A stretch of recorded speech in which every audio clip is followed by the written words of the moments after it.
Hello everyone. आज हम लोग एक नया टॉपिक डिस्कस करेंगे और टॉपिक का नाम हो गया टेक्स्ट टू कॉलम, जो कि एक्सेल शीट में है। मैं फिलहाल एक्सेल शीट में दिखा रहा हूँ। गूगल शीट में थोड़ा अलग से दिखाऊंगा। गूगल शीट और एक्सेल में ऑलमोस्ट सिमिलर है काम करना। जो भी आप करेंगे वो दोनों ऑलमोस्ट सिमिलर वे में काम करता है। तो टेक्स्ट टू कॉलम हम लोग एक्सेल में कहाँ मिलेगा? ये जो ऊपर का मेन्यू जो दिख रहा है उसमें आपको जाना पड़ेगा डेटा में। ये डेटा में गया हम लोगों ने और यहाँ पे हमको मिलेगा टेक्स्ट टू कॉलम, ये वाला ऑप्शन। ठीक। अब हम लोग रेफरेंस पॉइंट समझते हैं, हम लोग यूज करेंगे क्यों, टेक्स्ट टू कॉलम यूज किया क्यों जाता है। देखिए, एक कॉलम में मेरा डिस्ट्रिक्ट आईडी है और बी नंबर पे वो सब प्रोडक्ट आईडी है जो ये डिस्ट्रिक्ट पे सप्लाई किया जाता है। अब मुझे प्रोडक्ट आईडी पे कुछ फॉर्मूलाज लगाने हैं, वो उस आईडी के अगेंस्ट में मुझे कुछ काम करना है, जो कि मैं कर नहीं पाऊंगा। क्यों कर नहीं पाऊंगा? क्योंकि यहाँ पे टेक्स्ट और प्रोडक्ट आईडी दोनों एक साथ मिले हुए हैं। ये आईडी भी मिले हुए हैं, उसके साथ टेक्स्ट भी मिला हुआ है। तो इसमें क्या होता है, मैं कोई फॉर्मूला इसमें यूज नहीं कर पाऊंगा। एक्स लुकअप हो या वी लुकअप हो, जो भी हो, जो कुछ भी हो, मैं इसमें फॉर्मूला यूज नहीं कर पाऊंगा। मुझे इस आईडी को इससे सेपरेट करना पड़ेगा। ये तो मैं एक एग्जांपल दिखा रहा हूँ बस आईडी का। आप अपने हिसाब से कुछ भी ले सकते हो। आप टेक्स्ट टू टेक्स्ट ले सकते हो, टेक्स्ट टू नंबर ले सकते हो, कुछ भी ले सकते हो।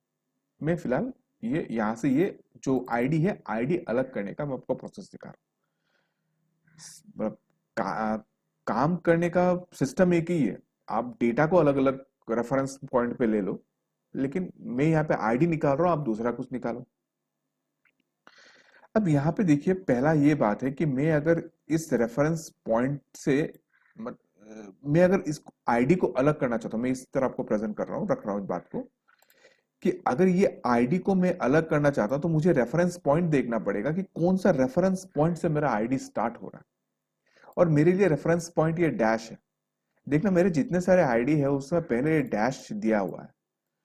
तो मैं अगर कंप्यूटर को बोलूं, सिस्टम को बोलूं कि डैश के बाद जितने सारे नंबर है उसको वो आप दूसरे कॉलम में लेके जाओ, यही चीज मुझे यहाँ करना है। चलिए, तो कैसे करते हैं? पहले बी को सिलेक्ट करेंगे, टेक्स्ट कॉलम में जाएंगे। हम लोग फिक्स्ड विद में नहीं जाएंगे, हम लोग डीलिमिटेड में जाएंगे। डीलिमिटेड में हम लोग सिंबल यूज करके हम लोग कॉलम में शिफ्ट कर सकते हैं। डीलिमिटेड में क्लिक किया, नेक्स्ट में क्लिक करेंगे। बाय डिफॉल्ट टैब में पहले से ही चेकबॉक्स दिया हुआ है, हम लोग टैब में नहीं देंगे।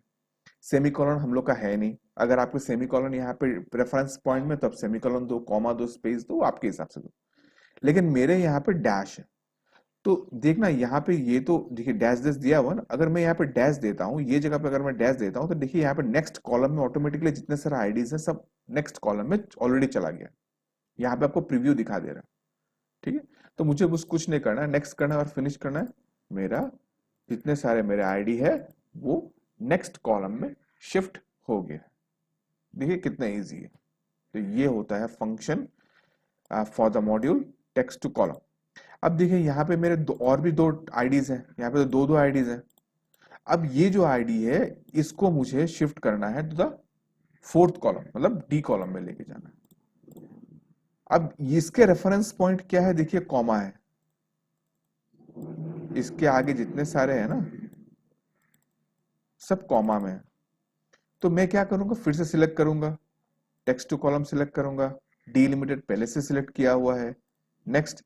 अभी मैं ये अदर्स नहीं देके मैं जाऊंगा कॉमा में। ये कॉमा देने का साथ साथ देखिए एक रेफरेंस पॉइंट यहां बन गया। एक नया कॉलम का एक डाटा प्रीव्यू में आपको दिख जाएगा कि ये नया एक कॉलम आ गया। Next, finish.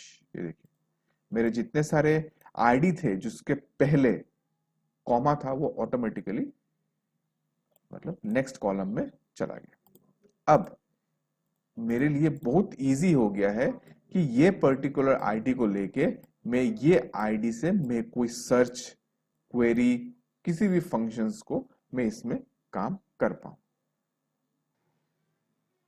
चलिए, अभी हम लोग वही टेक्स्ट टू कॉलम जो फंक्शन है वो हम लोग गूगल शीट में देखेंगे। सेम टू सेम, ज्यादा कुछ फर्क नहीं है और भी इजी है गूगल शीट में। तो गूगल शीट में हम लोग को क्या करना है, डेटा में जाना है। डेटा में जाके यहाँ पे जाना है स्प्लिट टेक्स्ट टू कॉलम। ये ऑटोमेटिकली सेपरेटर कुछ डिटेक्ट कर लेता है। ठीक है। अगर आप डिटेक्ट ऑटोमेटिक करो तो ऑटोमेटिक डिटेक्ट कर देता है वो लोग। तो एक बार मैं फिर से करता हूँ, डेटा डिटेक्ट ऑटोमेटिकली। चलिए, ये ऑटोमेटिक डिटेक्ट कर देता है। ये क्या किया है, और जितना सारा जो नंबर है वो मतलब नेक्स्ट कॉलम में वो लेके चला गया। ठीक है, तो इसको भी आपको फिर से नेक्स्ट कॉलम में लेके जाना है, तो फिर क्या करोगे, डेटा टेक्स्ट टू कॉलम। देखिए वो जो कॉमा है वो कॉमा को भी वो शिफ्ट करके ले गए डिटेक्ट ऑटोमेटिकली में। अगर आप डिटेक्ट ऑटोमेटिकली में क्लिक नहीं कर रहे तो कॉमा सेमीकोलन वो भी आपका निकल जाएगा। आई होप ये वीडियो आपको इन्फॉर्मेटिव लगा। जो टिप्स मैंने दिए हैं वो आपका रियल टाइम डेटा मैनेजमेंट में आपका काम में आएगा। अगर आप यूट्यूब में मेरा वीडियो देख रहे हैं तो मेरा चैनल जरूर सब्सक्राइब कीजिएगा, और अगर इंस्टाग्राम में और फेसबुक में देख रहे हैं तो मेरा पेज जरूर फॉलो कीजिएगा। कमेंट में लिखिएगा कि मैं आपको किस तरह से और हेल्प कर पाऊँ रिगार्डिंग डेटा मैनेजमेंट, एक्सेल या गूगल शीट जिसमें भी हो। कोशिश करूंगा कि आपका मैं जितने सारे क्वेरीज हैं मैं उसमें आपको हेल्प करूं। Thank you.